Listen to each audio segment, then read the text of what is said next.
The International Space Station is the largest man-made structure in space. It was built in pieces and then launched into space and assembled in orbit. In this video, I want to give you a detailed look at the station. We're going to look at each module in the order that they were assembled. We'll look at the countries involved and the future plans for the station. So if you're ready, let's go build a space station.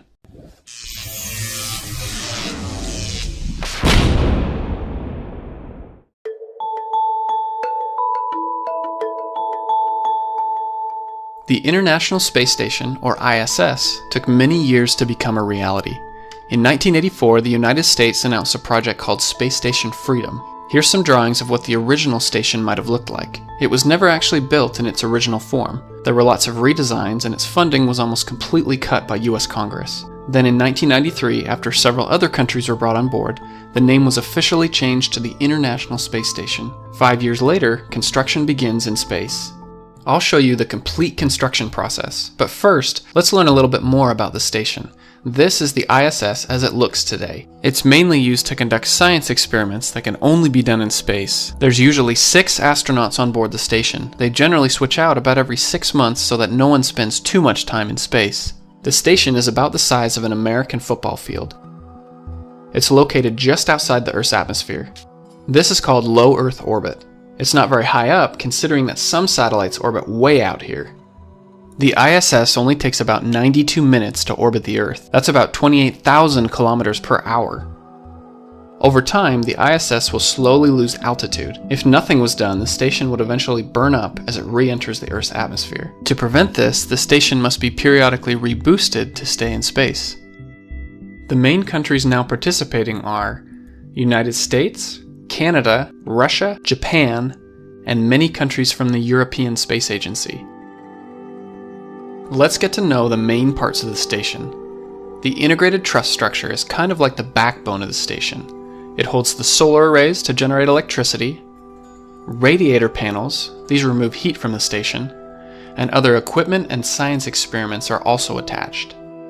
This part down here contains the pressurized modules, which means the astronauts can live and work in here without a spacesuit. All of the Russian modules make up the Russian orbital segment. The other side is called the United States orbital segment. It's made up of modules from the United States, Europe, Japan, and Canada. The different pieces of the station, also called modules, were built in many locations around the globe. Each module was then launched into space by one of these 3 rockets: the American Space Shuttle, the Russian Proton rocket, and the Russian Soyuz rocket. Once in space, it's time to put it all together. This is definitely not your average Lego set. Once construction started, the ISS took a little over a decade before it was considered complete. Each one of these lines represents the addition of a new module to the station. Let's go ahead and start at the very beginning. The first piece of the station is a Russian module called Zarya. It provides power from the solar arrays and also propulsion when there's a need to move the station. There's 3 docking ports in front and 1 in back. These will be used to connect to the next pieces of the station. The second module is American, and it's called Unity or Node 1. It has 6 docking ports to connect to future modules. There's a special piece here to connect between the different docking mechanisms. This is called a Pressurized Mating Adapter, or PMA for short. Unity was launched with PMA-1 and PMA-2. This is the Zvezda service module. It provides life support systems and is considered the functional center of the Russian orbital segment. It also has 3 docking ports in front and 1 in back. Next is the Z1 truss. This holds equipment for the station. It's not part of the main truss, but it provided a temporary mounting place, as we'll see here in a moment. PMA-3 was then added to the bottom side of Unity. It's always good to have an extra one of these around. The P6 truss was temporarily mounted to the top of the Z1 truss. This includes the first solar array wings. This provides much needed power to the growing station. Radiator panels were also installed to help remove excess heat from the station. At this point, there was enough functionality that astronauts can start living aboard the station, instead of just temporary visits. From November 2000 until now, there has been a continuous human presence on board the station.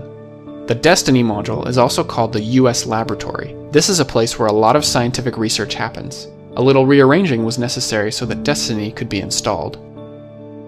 March 2001 came the addition of the External Stowage Platform 1, or ESP-1. This was a place to store spare parts for the station. Canada made a vital contribution with the Canadarm2. It's a robotic arm that can help around the outside of the station. It's usually controlled by an astronaut who's on the inside of the station. Either end of the arm can be attached to one of these grapple fixtures that you'll find on various modules. The Quest airlock allows the astronauts to safely step outside for a few hours to perform an EVA, also known as a spacewalk. This is a Russian module called Pirs. It can be used as an airlock for spacewalks or as a docking port to allow visiting spacecraft to attach to the station. Now we get to start building the integrated truss structure. If you remember from earlier, this is kind of like the backbone of the station. Our first piece is the S0 truss, and it gets attached to the top of the Destiny module. The Mobile Remote Servicer Base System, or MBS, was added next. This platform can move along the truss. It's especially useful when the Canadarm2 is attached. Then the S1 truss was added, followed by the P1 truss. The S stands for starboard, and the P stands for port. This way you know on which side of the station it's on. Each side has room for 3 more radiator panels. For now, only the center ones will be installed. ESP2 was added to the station right next to the Quest airlock. This is the P3, P4 truss segments with solar arrays and another radiator panel. The tiny P5 truss goes at the end here. To balance out the station, we'll have to retract a few panels. The following year, the other sides of the truss were added as well. ESP3 goes down here, and then the P6 truss can be moved to its final resting place. It's also time to deploy a few more radiator panels. The Harmony module is also called Node 2. It will be attached to the forward end of Destiny, but first we have to do some more rearranging. Harmony has 6 docking ports which will allow for further expansion of the station. Next comes the Columbus module, which is a European laboratory. Now we get some more robotics also built by Canada. This is a space robot called Dexter. It can attach to the same grapple fixtures that are used by the Canadarm2. In fact, Dexter is most useful when it's attached to the end of the Canadarm2. The largest module is the Japanese experiment module, also known as Kibo. It came up to the station in several pieces. It even has its own robotic arm. Finally, we have the S6 truss, the last of the truss segments. Now we're starting to look a little more like the space station. These solar arrays will be rotated so that they face towards the sun. This helps the arrays generate more power for the station. The Japanese experiment module has one last addition. It's called the Japanese Exposed Facility. This allows research to be conducted in the vacuum of space. The Russian module Poisk is very similar to Pirs. It was another place for Russian spacecraft to dock. This is the first Express Logistic Carrier, or ELC-1. This is a place to store hardware to help the station work correctly. ELC-2 was installed on top of the truss here. The Tranquility module, also known as Node 3, is added to the side of Unity. On the bottom side of Tranquility is a small room called the Cupola. This has 7 windows from which to see the view. Each window has a cover that can be closed when they are not in use. Then came another Russian module called Rasvet. This was used for storage and as another docking port. The Leonardo module is used for storage of supplies and waste. The trash will build up here until it can be removed from the station. Here's ELC 3 and 4. This is a science experiment called the Alpha Magnetic Spectrometer. It's used to study rare particles such as antimatter. A more recent addition to the station is called the Bigelow Expandable Activity Module, or BEAM for short. It takes up a small amount of space during launch and then inflated once attached to the station. BEAM is an experiment to see if this kind of technology can work. The ISS only has funding through 2025, but hopefully that will be extended. After that, we may see pieces of the station repurposed for other projects in space.